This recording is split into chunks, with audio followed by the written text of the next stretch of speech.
Hey everyone, it's Inaya. Welcome back to Circle of Life with Inaya. Today I want to start with a question. Have you ever found yourself saying yes to something you didn't want to do, just to avoid disappointing someone? Maybe you agreed to help a friend move on your only day off, or took on extra work when your plate was already full.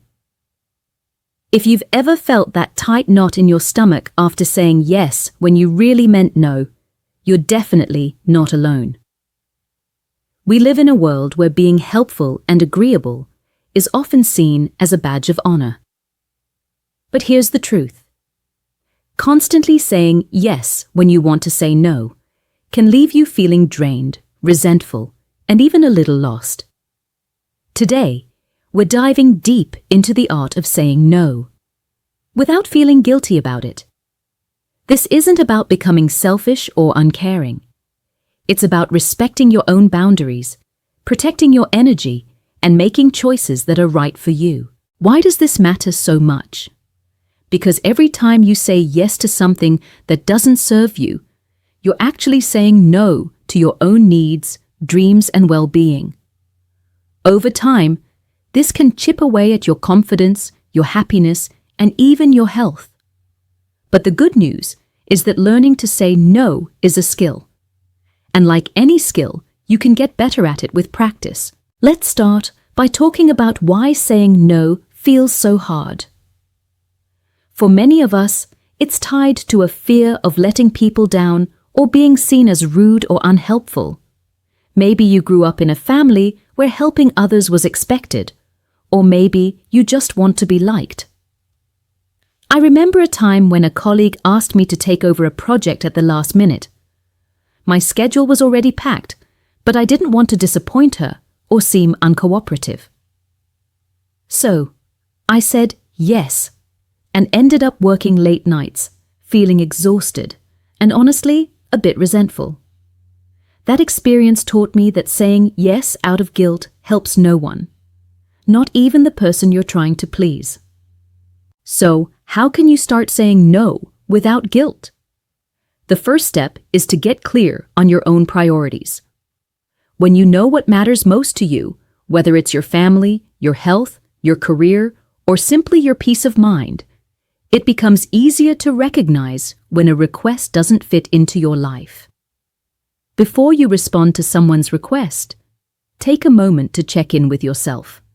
Ask, if I say yes to this, what am I saying no to for myself? This simple pause gives you the space to make a conscious choice, rather than reacting out of habit or pressure.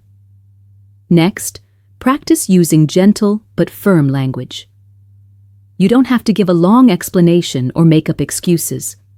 A simple, "I appreciate you thinking of me, but I can't take this on right now," is enough. If you want, you can offer an alternative, like suggesting another time or recommending someone else who might be able to help. The key is to keep your response honest and respectful, both to yourself and to the other person. Another powerful strategy is to build your no muscle gradually.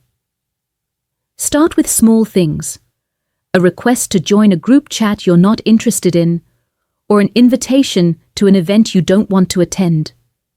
Each time you say no and survive the discomfort, you'll realize that the world doesn't end, people don't hate you, and you actually feel lighter and more in control. Over time, this confidence will grow, and saying no will start to feel natural. Now, I know what some of you might be thinking. But Inaya, what if people get upset or think I'm selfish? This is a real fear, and it's important to acknowledge it. The truth is, not everyone will understand your boundaries at first, especially if they're used to you always saying yes. Some people might be disappointed, and that's okay. Remember, you're not responsible for managing other people's feelings. You're responsible for taking care of yourself. In most cases, people will respect your honesty, and those who truly care about you will want you to be happy and healthy. If you're worried about damaging relationships, try expressing your no with warmth and gratitude. For example, "Thank you for thinking of me, but I need to focus on my own projects right now." This shows that you value the relationship even as you honor your own needs. And if someone does react negatively, use it as an opportunity to reflect. Are you surrounding yourself with people who respect your boundaries, or with those who only value you when you're useful to them? Let me share a quick story from a friend of mine, Ria. She used to say yes to every family request, from organizing parties to running errands, even when she was overwhelmed with her own work. One day, she decided to be honest and told her family she needed a weekend to herself. To her surprise, they understood, and even started pitching in more. Ria realized that by setting boundaries, she wasn't pushing her loved ones away. She was actually teaching them to respect her time and energy. So, if you're ready to master the art of saying no without guilt, start by getting clear on your priorities, practicing honest and gentle language, and building your confidence one small no at a time. Remember, every time you honor your own needs, you're setting an example for others to do the same. Before we wrap up, I want to encourage you to try this out in your own life this week. The next time someone asks for your time or energy, pause and check in with yourself first. If it's not a yes from your heart, give yourself permission to say no. And if you do, come back and let me know how it went in the comments. What was the hardest part? What surprised you? I'd love to hear your stories and support you on this journey. Thank you for spending this time with me on Circle of Life with Inaya.